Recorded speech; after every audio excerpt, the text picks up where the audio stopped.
Hello friends, welcome to my study online for exam में।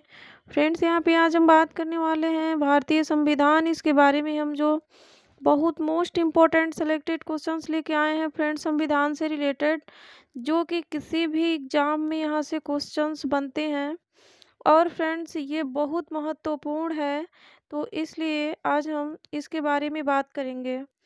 तो आइए फ्रेंड्स, यहाँ पे हम क्वेश्चन नंबर फर्स्ट देख रहे हैं कि संविधान सभा का गठन कब किया गया था। तो ये जुलाई 1986 को संविधान सभा का गठन किया गया था।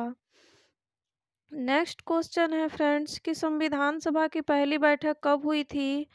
तो दिसंबर 1946 को संविधान सभा की पहली बैठक हुई थी। नेक्स्ट क्वेश्चन है कि भारत की संविधान सभा किसके अनुसार गठित की गई। तो कैबिनेट मिशन योजना के तहत क्या हुआ था कि भारत की जो संविधान थे, इसी के जो कैबिनेट मिशन योजना ये सभा था, इसी के तहत भारतीय संविधान की क्या हुई थी, गठन हुई थी। अब आते हैं हम फ्रेंड्स क्वेश्चन नंबर 4 पे कि संविधान सभा की पहली बैठक कहाँ हुई थी। तो संविधान सभा की जो पहली बैठक हुई थी वो नई दिल्ली में हुई थी। अब आते हैं फ्रेंड्स नेक्स्ट क्वेश्चन पे कि संविधान सभा के अस्थायी अध्यक्ष के रूप में किसे चुना गया था। तो फ्रेंड्स डॉक्टर सच्चिदानंद सिन्हा जी को क्या हुआ था कि संविधान सभा के अस्थायी सदस्य के रूप में चुना गया था। नेक्स्ट क्वेश्चन है फ्रेंड्स, क्वेश्चन नंबर 6 है यहाँ पे कि संविधान सभा में महिला सदस्यों की संख्या कितनी थी। तो संविधान सभा में महिला सदस्यों की संख्या कुल 12 थी।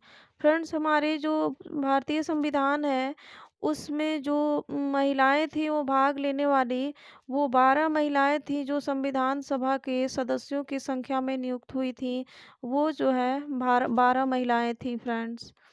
अब आते हैं हम क्वेश्चन नंबर 7 पे कि संविधान सभा में अनुसूचित जनजातियों की संख्या कितनी थी। मोस्ट इम्पोर्टेंट क्वेश्चंस है फ्रेंड्स ये। तो संविधान सभा में अनुसूचित जनजातियों की संख्या 33 थी। अब आते हैं क्वेश्चन नंबर 8 पे कि संविधान सभा के अस्थायी सदस्य किसे नियुक्त किया गया। तो डॉक्टर राजेंद्र प्रसाद को संविधान सभा का अस्थायी सदस्य नियुक्त किया गया। क्वेश्चन नंबर 9 है यहाँ पे कि संविधान सभा के प्रारूप समिति के अध्यक्ष कौन थे। तो डॉक्टर भीमराव अंबेडकर थे संविधान सभा के प्रारूप समिति के अध्यक्ष। अब आते हैं हम क्वेश्चन नंबर 10 पे कि संविधान के मूल रूप के कितने भाग, अनुच्छेद और अनुसूचियां थीं। तो उस समय फ्रेंड जब संविधान हमारा बन के तैयार हुआ था, उस समय हमारे संविधान में 22 भाग, 395 अनुच्छेद और 8 अनुसूचियां थी। लेकिन फ्रेंड्स यहाँ पे क्वेश्चन नंबर 11 में है कि वर्तमान में कुल कितनी अनुसूचियां हैं। तो 12 अनुसूचियां हैं। इसमें क्या हुआ कि वर्तमान में 4 अनुसूचियों को और इसमें शामिल किया गया, तो हमारा यहाँ पे 12 अनुसूचियां और हुई। तो वर्तमान में कुल अनुसूचियां 12 थीं। और फ्रेंड्स जब संविधान बना था उस समय अनुसूचियां हमारा 8 अनुसूचियां थी। अब आते हैं हम क्वेश्चन नंबर 12 पे कि संविधान सभा के प्रारूप समिति के सदस्य की संख्या कितनी थी। तो संविधान सभा के जो प्रारूप समिति के सदस्यों की जो संख्या थी वो संख्या 7 थी फ्रेंड्स। ये भी बहुत इम्पोर्टेंट है। अब आते हैं हम क्वेश्चन नंबर नेक्स्ट पे। संविधान सभा में भीमराव अंबेडकर का निर्वाचन कहाँ से हुआ था। तो जो संविधान सभा में भीमराव अंबेडकर का जो निर्वाचन हुआ था पश्चिम बंगाल से हुआ था।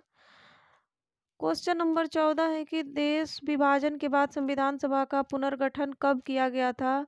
31 अक्टूबर 1947 को देश विभाजन के बाद संविधान सभा का पुनर्गठन किया गया था। बहुत इम्पोर्टेंट ये क्वेश्चन पूछा हुआ क्वेश्चन है फ्रेंड्स। अब आते हैं हम क्वेश्चन नंबर 15 है यहाँ पे कि देश विभाजन के बाद संविधान सभा के सदस्यों की कुल संख्या कितनी थी। तो 299। देश के विभाजन के बाद संविधान सभा के सदस्यों की कुल संख्या 299 थी। अब आते हैं क्वेश्चन नंबर 16 यहाँ पे कि संविधान की प्रस्तावना में समाजवादी पंथ निरपेक्ष अखंडता शब्द कब जोड़ा गया। तो 1976 में 42वें संशोधन के द्वारा संविधान की प्रस्तावना में समाजवादी, पंथ निरपेक्ष और अखंडता शब्द को जोड़ा गया। ये 42वें संविधान संशोधन को फ्रेंड्स हम मिनी कॉन्स्टिट्यूशन भी कहते हैं। अब आते हैं हम क्वेश्चन नंबर 17 पे कि लोकसभा और विधानसभा की अवधि को 5 से 6 वर्ष किस संशोधन में किया गया। तो 42वें संविधान संशोधन जो है फ्रेंड्स, उसमें लोकसभा और विधानसभा की जो अवधि 5 से 6 वर्ष की गई थी। अब आते हैं हम क्वेश्चन नंबर 18 की लोकसभा और विधानसभा की अवधि को पुनः 6 वर्ष से 5 वर्ष किस संशोधन में किया गया था। तो 44वें संविधान संशोधन के द्वारा 6 वर्ष था फ्रेंड्स, और बाद में 5 वर्ष किया गया लोकसभा और विधानसभा के अवधि को। अब आते हैं हम क्वेश्चन नंबर 19 पे, किस संशोधन में राज्य लोक सेवा आयोग के सदस्यों की सेवानिवृत्ति की आयु 60 से 62 वर्ष की गई। तो 41वें जो संविधान संशोधन हुआ था, इसमें फ्रेंड्स राज्य लोक सेवा आयोग के सदस्यों की जो सेवानिवृत्ति की आयु थी वो 60 से 62 वर्ष की गई। पहले 60 वर्ष थी, लेकिन जो 41वें संविधान संशोधन में 62 वर्ष की गई। अब आती है हम क्वेश्चन नंबर 20 पे कि किस संविधान को मिनी कॉन्स्टिट्यूशन कहा जाता है। तो हम बताए हैं 42वें संविधान संशोधन को हम क्या कहते हैं, मिनी कॉन्स्टिट्यूशन कहते हैं फ्रेंड्स। बहुत इंपॉर्टेंट है, ये पूछा हुआ क्वेश्चन है। अब आते हैं फ्रेंड्स कि किस संशोधन में मतदान के लिए आयु सीमा 21 से घटाकर 18 की गई। तो 61वां जो संविधान संशोधन था, उसमें क्या हुआ था कि पहले 21 वर्ष था मतदान की आयु सीमा, लेकिन अब घटा करके 18 वर्ष कर दी गई है।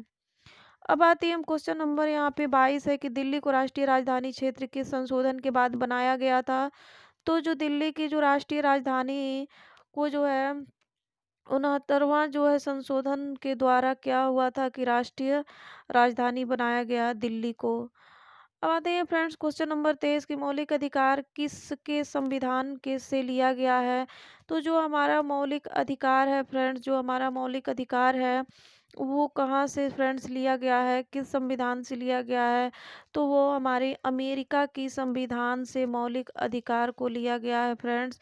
ये भी बहुत इम्पोर्टेंट क्वेश्चन है। अब आते हैं नेक्स्ट क्वेश्चन पे, क्वेश्चन नंबर 24 है कि वित्तीय आपात किस देश से लिया गया है। तो वित्तीय आपात भी अमेरिका से लिया गया है। और फ्रेंड्स 25वां क्वेश्चन है कि नीति निर्देशक सिद्धांत किस देश के संविधान से लिया गया है। तो जो हमारा नीति निर्देशक तत्व है फ्रेंड्स, ये सिद्धांत आयरलैंड के संविधान से लिया गया है। अब आते हैं क्वेश्चन नंबर 26 की मौलिक कर्तव्य किस देश के संविधान से लिया गया है।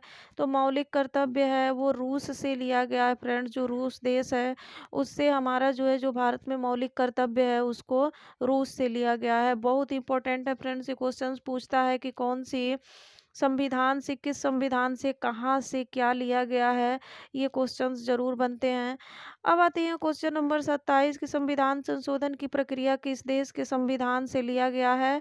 तो ये दक्षिण अफ्रीका से लिया गया है जो संविधान संशोधन की प्रक्रिया है वो। अब आते हैं क्वेश्चन नंबर 28 की संसदात्मक शासन प्रणाली और एकल नागरिकता किस देश के संविधान से लिया गया है।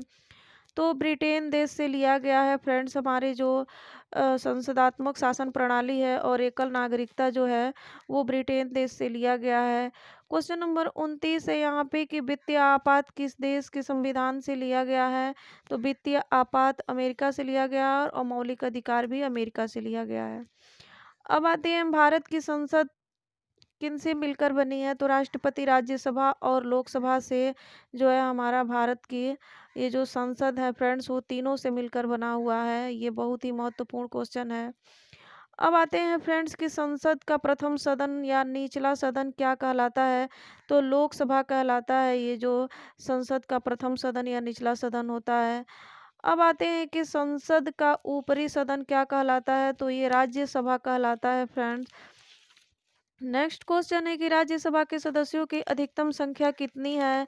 तो 250 है। जो राज्यसभा के सदस्यों की अधिकतम संख्या है वो 250 है। और फ्रेंड्स यहाँ पे नेक्स्ट क्वेश्चन है कि वर्तमान समय में राज्यसभा के सदस्यों की संख्या कितनी है। तो 245 है वर्तमान समय में। और नेक्स्ट क्वेश्चन है कि राज्यसभा में कितने सदस्य राष्ट्रपति द्वारा मनोनीत किए जाते हैं। तो राज्यसभा में कुल 12 सदस्य जो है राष्ट्रपति के द्वारा मनोनीत किए जाते हैं।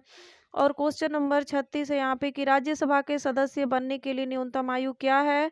तो 30 वर्ष है, जो राज्यसभा के सदस्य बनने की न्यूनतम आयु 30 वर्ष है। क्वेश्चन नंबर 37 है यहाँ पे कि राज्यसभा के सदस्य कितनी अवधि के लिए निर्वाचित होते हैं? तो 6 वर्ष के लिए होते हैं। फ्रेंड्स, ये हमारा बहुत मोस्ट इम्पोर्टेंट सेलेक्टेड क्वेश्चन रहा, तो आई होप आप लोगों को अच्छे से समझ में आ गया होगा। तो फ्रेंड्स, हमारी वीडियो अच्छी लगी लाइक करना, शेयर करना, प्लीज़ हमारा जो चैनल है स्टडी ऑनलाइन फॉर एग्ज़ाम को सब्सक्राइब करना ना भूलें और साथ में ही बेल आइकन ज़रूर प्रेस कर दें, ताकि आने वाली जो हमारी नेक्स्ट वीडियो होगी वो आपकी जो नोटिफिकेशन होगी आप तक सबसे पहले पहुंचेगी। फ्रेंड्स, इस वीडियो में इतना ही, अब मिलते हैं अगले वीडियो में। थैंक्स।